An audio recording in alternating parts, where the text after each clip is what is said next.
You know, I'm gonna take this time to tell you about my Crunchyroll queue. It's huge. Like, there are so many shows, like so many, unwatched shows waiting to be clicked that I don't know where to start, to be perfectly honest. So, like, I want to get up off my ass and watch an anime sometime, but I haven't found the attention span to actually click on an episode and take time to enjoy it. And it's not like my time is taken up by doing busy stuff either, because I'm just blowing my free time doing anything else at all. So today I decided to, knock one of those shows off my list and make a video about what I thought about it.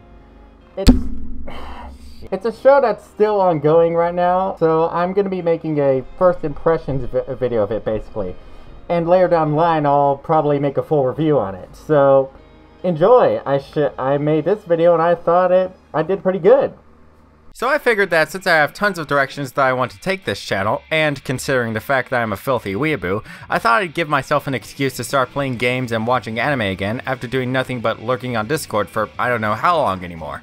Luckily, the summer 2018 season brought me an IP that is both a game and an anime.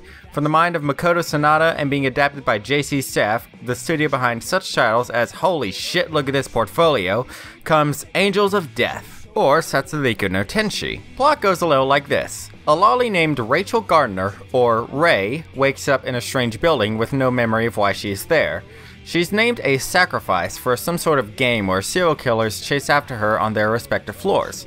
Later on, Ray decides that she no longer wants to live. One of the killers, Isaac Foster, or Zack, revolts and ends up forming an alliance with Ray on the following conditions.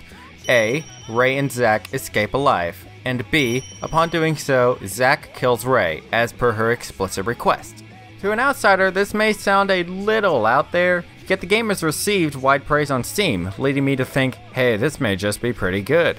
So I decided to play the first episode of the game, before sitting down to watch the first 3 episodes of the anime. Ow! Ow! Stop! You know, I'm really liking the soundtrack here. I'm liking the character sprite. I wonder who modeled it. See if I can get in contact with them. Dude, I'm actually feeling a little uneasy here. Fat. Tall boy. If I had papers like yours, that would be oh so lovely. I don't trust you. Oh, yo, this dude's a fucking pedophile. Motherfucker, you cheated. Yo, let's give him a Duke Nukem voice next time I see him. Brrr. Don't ask me to do creepy shit like that. I got no time for crazy bitches like you. Kick bubble gum. Overall, it was comparable to any other RPG horror game. You explore and collect items to progress, avoiding enemies should they give chase. The only real gripe I have so far with the game is that you can't make progress without triggering some text boxes. Like on floor B5, Danny had a key on him to open the lower gate, but sorry, he can't use it until you examine the big glass wall and tells you he has it. What? It's an on-rails experience, except you're not even attached to the rails. Other than that, it was enjoyable. Now, the anime. Thus far, it's a promising adaptation that sticks to the source material, yet takes liberties where necessary.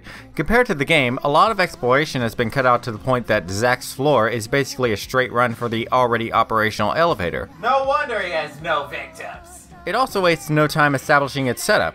By the end of the first episode, we're already at the end of floor B5, where Ray and Zack are said to become a team as advertised in the synopsis.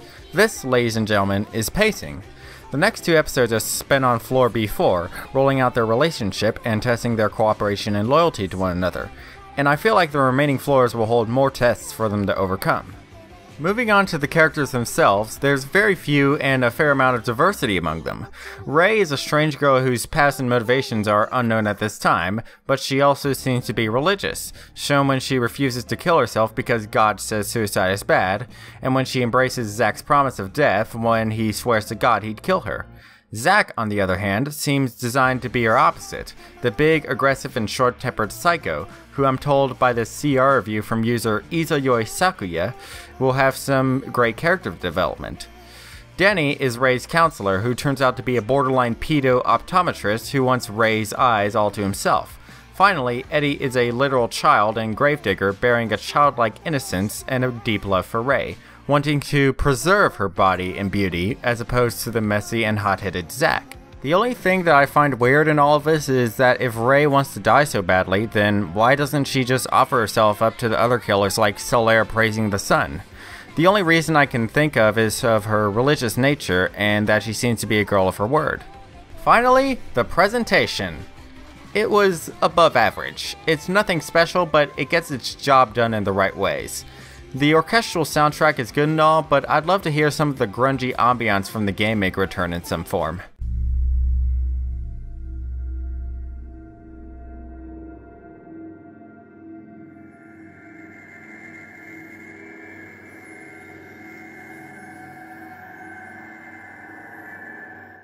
Voice acting is on point, especially Zack's, though I'm no big fan of his screeching laugh. Environment design is nearly identical to the game, which was already good in its own right. Character art and animation is good, but again, it's nothing special. My only real gripe is that it loses detail with distance, becoming simple and lazy. By comparison, the art in the game, while simple, was unique and almost fit with the psychological horror aesthetic, while the anime looks comparable to anything else on the market. Overall, it's a good adaptation of what I'm told is a good game. I'll keep a close eye on this series and consider finishing the game as new episodes come out. I'm looking forward to how Ray and Zack's partnership evolves and how Zack's character allegedly develops. If it keeps up this way, this might be another show to add to JC Staff's quite handsome log of productions. So yeah, there's my first anime video. Did you like it?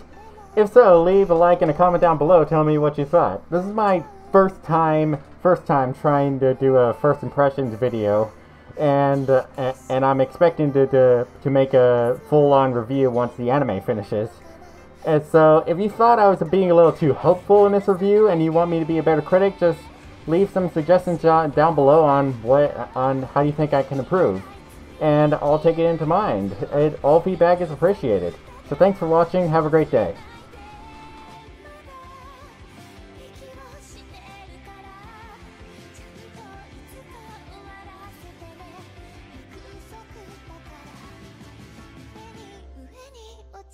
夢を祈って